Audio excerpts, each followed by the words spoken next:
Okay, it's great to speak today with Rich Burnett at AWOL. Rich, how are you doing? I'm very well, thanks, Kerry. Thanks for asking. How are you? I'm good, yeah. I'm not too bad, not too bad. As we all keep saying, it's a weird time that we're living in. It's very weird times indeed. Yeah, Guessing it's pretty much that way for you too. yeah. It's been very strange since March. We've been through sort of a journey. So the initial thing was kind of like, this is a temporary thing. Events are putting back, a couple of weeks or a couple of months, and then I think reality hit over the summer, and now everyone's talking about next year. So yeah, it's been a tough time, but we've managed to pull through okay, actually.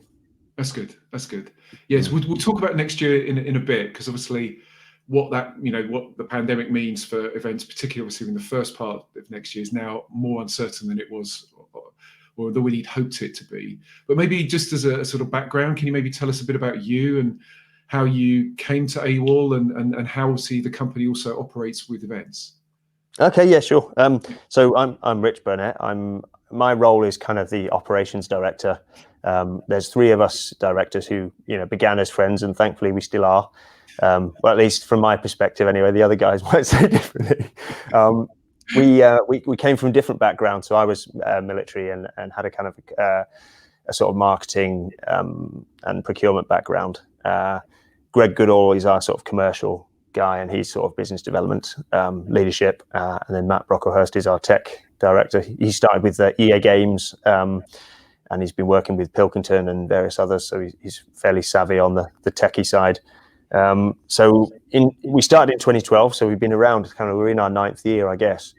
And we started off with this sort of dream of this social network for the outdoors. So kind of, it was early days in terms of social media, and we thought, right, outdoor people want a social network just for them, so they can share themselves doing cool things. What we soon realized is that cool outdoors people want to brag to their non-outdoorsy mates, so they look cooler. But we kind of began with that. We did a little pre-launch at an event called Total Warrior, where we took a load of photos and gave them away for free to kind of activate it.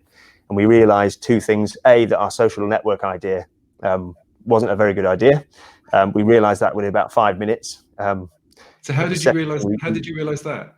We took a load of photos and video and gave them away for free.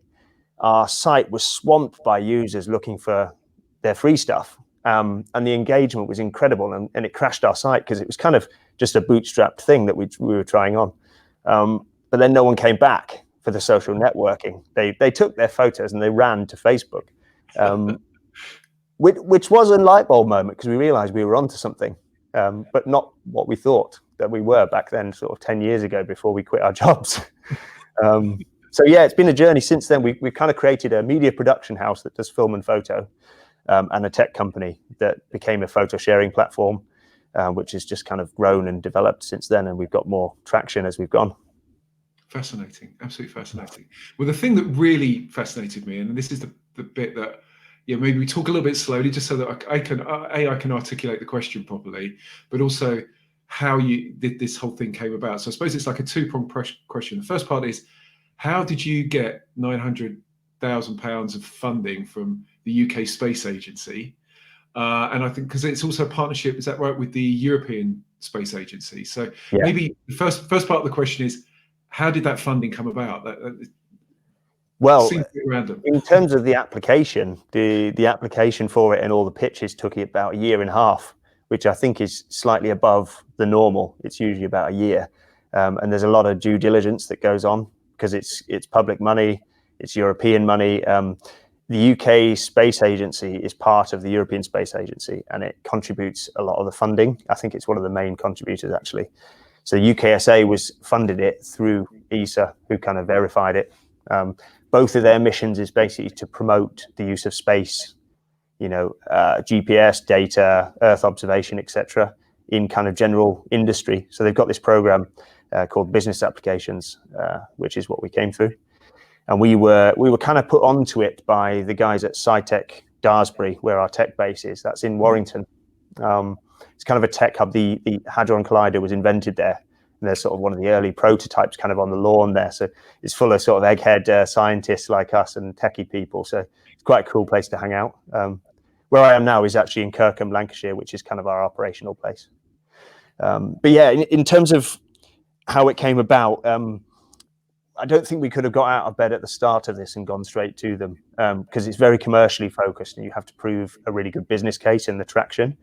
And we've kind of spent the last 8 years creating a customer base. So like human race events who are owned by ASO, Tour de France, and they've got the Manchester Marathon, Royal Windsor Triathlon, and Cancer Research London Winter Run, which is a huge 10K down in London, and also London Marathon events on the Swim Serpentine, City Race, Castle Triathlon, which is really, really niche, high-end sort of triathlon series, and various others like Chester Marathon, sort of award-winning ones, mostly in the UK. Okay. So kind of being in that place of having a good customer base and a good sort of credibility behind us, and a good operation that we were trying to make as fast as possible, sort of launching those photos as quick as possible is what we're about, high quality, and tagging them accurately. The speed, accuracy, quality thing. The space program is actually just about extending that and augmenting it rather than doing something brand new.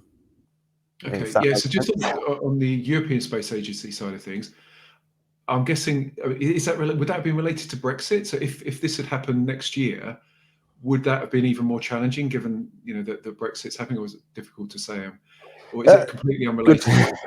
Good question. And it's one I asked when we were about halfway through the application process.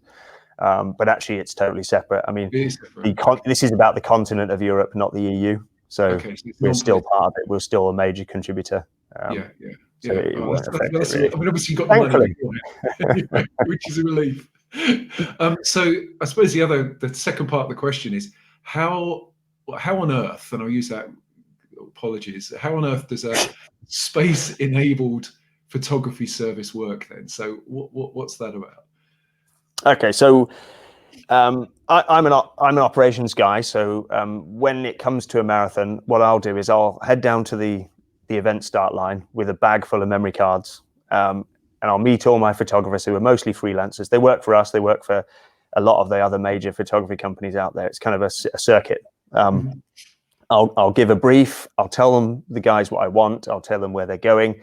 I'll give them their memory cards and I'll send them out. And then I'll try and go around and check that they're all doing what they need to be doing, which is difficult. Management of these guys, when there's rain, when there's runners around, there's a lot of factors going on. And 1 in 10 of them probably will have a bad day. And it doesn't mean they're bad photographers, because they're not. I have a headache managing them. And then what I'll do is at the end of the day, when the marathon's finished and the last runner crosses the line, I'll take all the memory cards back. I'll get in my car. I'll drive up the M6 and lay all the cards on the floor. And I'll go, right, what have we got? And it's a nightmare. And it takes all night to upload. It adds delay. But that's the industry. That's what we've been doing for the last 8 years. Event photography is kind of like the dinosaur of the mass participation life cycle. You've got everything else is live, isn't it? It's sort of social media, live streaming, giving, tracking, race results. It's all right there. And runners are hungry to engage with it, and spectators too. But photography just is not live. It's 12, 48 hours after the event. And that's always bugged me. So, we can speed it up as much as we can drive faster. We can go to less McDonald's on the way up. But really, what you need to do is bring that digitally. Thankfully, tech's changed. Behind me, I've got a load of cameras that have been sent to us by Fuji, Sony, Canon, and Nikon. They've sent us all their newest products, and they're all high-speed tethered cameras, which means you can plug a cable in and take the images off them live. So that's, step one. Step two is kind of getting them out of the finish line and up to the cloud.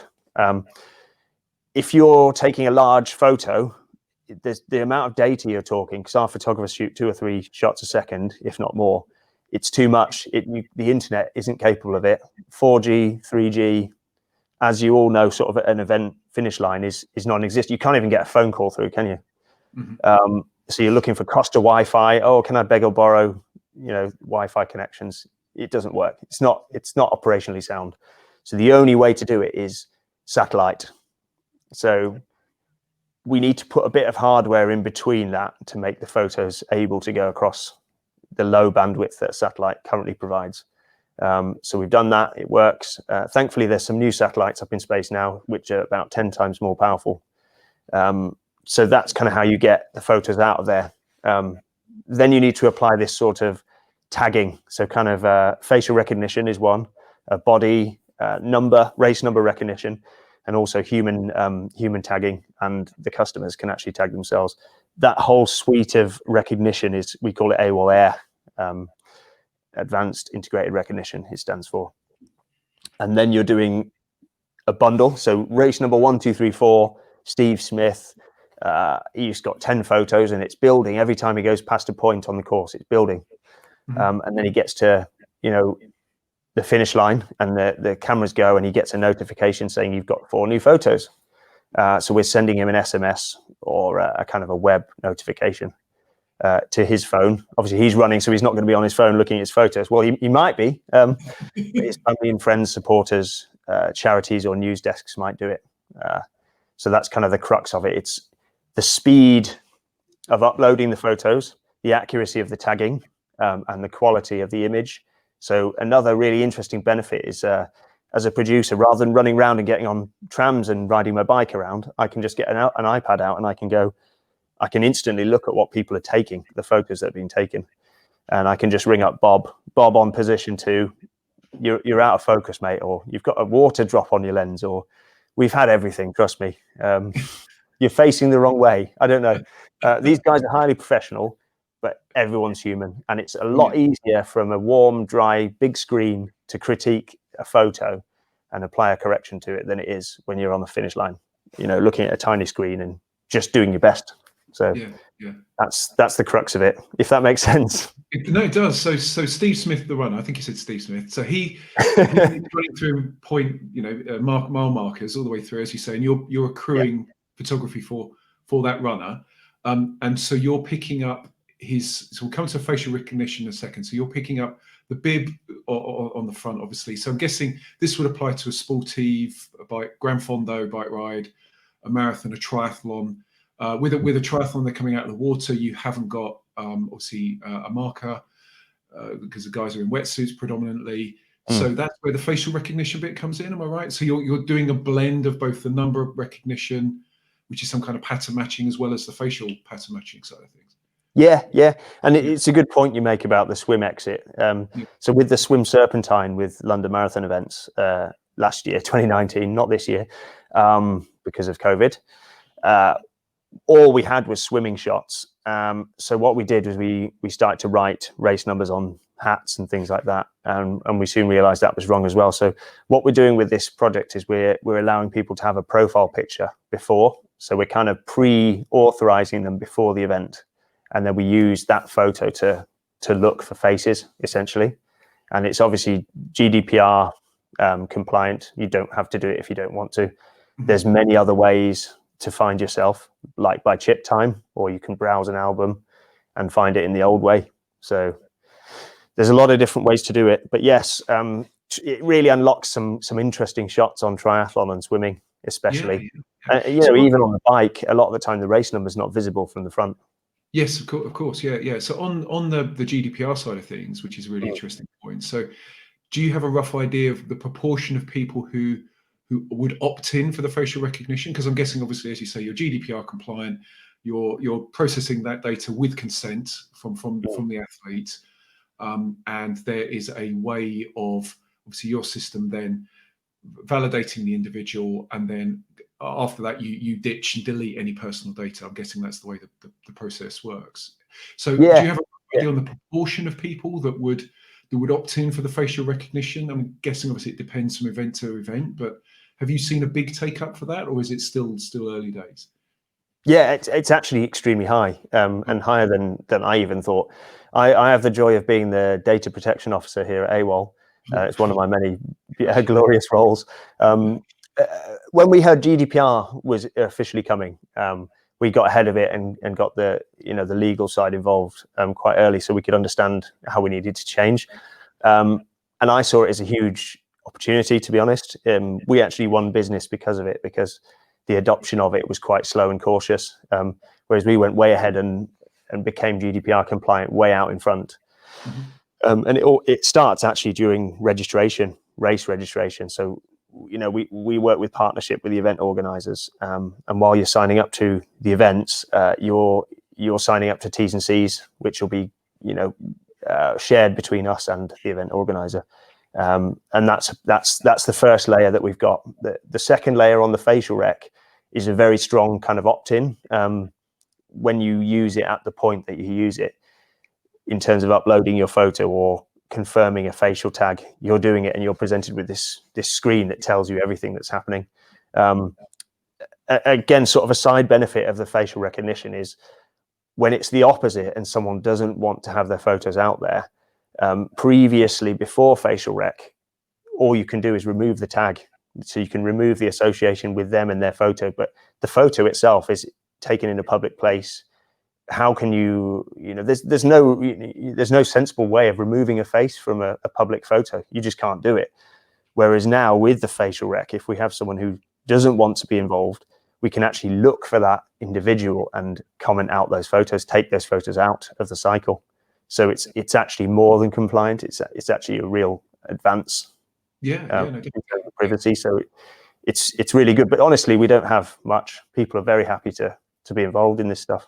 Yeah. And in terms of false positives and how accurate the facial recognition is, can you maybe give us an idea on that? Because obviously, what it's like. Steve Smith's running along, and then John Smith is running nearby, and one gets tagged as the other. And so how would that scenario work? Is is it common? Because that's John Smith, that's not me, kind of thing. Yeah. So AWOL we're a tech company first, and we are kind of an integrator. So we haven't built our own facial recognition system. We've built a bit of software that sits on top of existing stuff. So Amazon, Google, and Microsoft have pieces of technology that we're able to layer, and we are able to kind of verify them against each other, so you can get as accurate as you want. The thing for us is there's actually on the site, there's actually a slider for accuracy. So if you want 100%, you slide it to 100%, and then you've got basically no chance of getting a false positive, but you've got less photos. And then as you kind of open up the filter, other ones will start to creep in. But what you do is you build and reinforce on those facial matches by clicking the ones that are you, and it learns. That's the great thing about things like Amazon. It's really intelligent, and it's learning all the time across the whole world. So, irrespective of kind of the color of your skin, whether you're wearing sunglasses, things like that, it's really, really clever. Wow. Fascinating. And then, so all of this is being done real time. So I'm just like to get my head around the whole concept of this. It's being beamed via satellite. Am I right as well that your platform also integrates with Strava, so the athlete could tag this with their Strava profile? I mean, clearly they've got to be quite careful with how many photos they have in any given workout that appears on Strava, for example. But can you maybe talk through how that integration of things work alongside, obviously, with the event as well? Yeah, sure. I mean, Strava we've had that integration for quite a long time. Yeah. Several years, in fact, and I think it's been on beta with Strava for quite a long time. So a kind of a test environment. And the idea is that after an event, somebody uploads their GPS track to Strava, and then they're able to look into AWOL and find photos that were taken around that time that they were there in that exact location. And it's been moderately successful in terms of kind of swimming events, triathlons and things where you can't use other tools to find yourself. Obviously at a marathon where you've got a big old race number, the quickest way is just to search by your chip, by your race number, basically. Yeah. But I think, and it's kind of hampered by the accuracy of the time and location that's coming from the cameras. So your standard kind of, this is a camera we've had for 4 years. It's relatively modern. It's a Canon 7D. It doesn't have a GPS on it. If you add the GPS pod, it drains the battery, so the photographers won't do it. And also, when you set the time, you set it manually, so you've got an accuracy of give or take 2 or 3 seconds there. And we've had photos from 1964 before where people have forgotten to set the clock. So kind of that causes a bit of inaccuracy. So that renders the whole Strava thing useless. But with this with this space project, what we're doing is we're applying this hyper accurate GPS time and location data to each photo. So in preliminary tests, this has meant that the Strava things worked 100 times better. So this is only going to get better, I think. And what we're looking at is kind of engaging with Strava and pushing the photos through kind of in real time. So this is a really good point that you brought out. It's a huge opportunity, I think, for us, because we play well with others. It's not about AWOL. We're not obsessed with ourselves. We'd rather sit behind things and quietly power what other people are doing. It's about the event. If you do the London Marathon, it's about the London Marathon. It's about you at the London Marathon. It's not about AWOL. So you're enabling that event experience to be a better one, which is that's right. The way it's been sort of explained to me has been, like Gore-Tex. If you buy a good jacket, it's likely it's going to have Gore-Tex in it. People care about that, and that makes you buy a jacket, whether it's a Rab or a North Face or whatever. Or if you're buying something sticky or something kind of material sort of thing, you buy 3M and you see 3M and you think, right, okay, it's going to be a good thing. So it's kind of the engine that powers it. That's how we're talking about ourselves at the moment. Yeah, I like it. Your material though. That's the important way of looking at it, I suppose. Yeah. Okay, so final question. I think your perspectives on this would be really important because, as you've mentioned, 2020 has just been a write-off. 21 is now looking, certainly for the first part of next year, looking again uncertain. Are you hopeful that things will, clearly you have to be hopeful, but are you expecting that things will return to normal, or do you envisage this so-called new normal that everyone's been talking about having a profound impact on the mass participation space? To get your perspective, I think would be really, really useful, because obviously you're working very closely with a lot of these race organisers. Yeah, that's right. And yeah, we do engage with them a lot and talk about how they're going. I think the type of event that it will affect the most will be the big mass participation events, where you've got these mass running starts, for instance. I think it's much harder to do the social distancing thing in those sort of events, and running with masks. That's going to be difficult. But in terms of the sort of these event organisers, they're all putting out surveys constantly, and they're getting quite good feedback, and there's a hunger to participate. That's the thing that is really coming through. I mean, we've had events really recently. Weekend before last was the Nuclear Races obstacle race, which is one of the UK sort of biggest ones, and that was a big success. Facial recognition wins on that with no race numbers. And the weekend before, there was the Castle Triathlon Heaver event, which is their largest one of the year.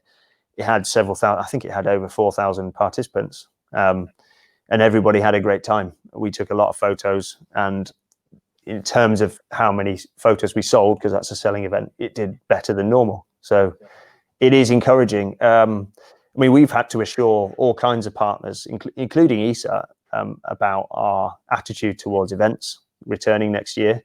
And we're really positive about it, because we know this isn't going away. People want to do it more. And actually the space project, going back to the space project, a big part of it is actually enabling spectators to be there virtually. So even if you're not sat at the finish line, waiting for, Steve Smith to come through with your phone out, you're going to be waiting at home, subscribe to the alerts, and you're going to be waiting for the photos. So yeah, I mean, I don't know if you sort of keep up with it, but a lot of these larger event organisers are doing some great innovations. Last year, London Marathon events, at London Marathon, they had a live tracking function to their app, so you could actually follow the person that you're following around the course. So that kind of thing, we'd be looking at throwing photos through at the same time, kind of API integration, so you could combine results with photos.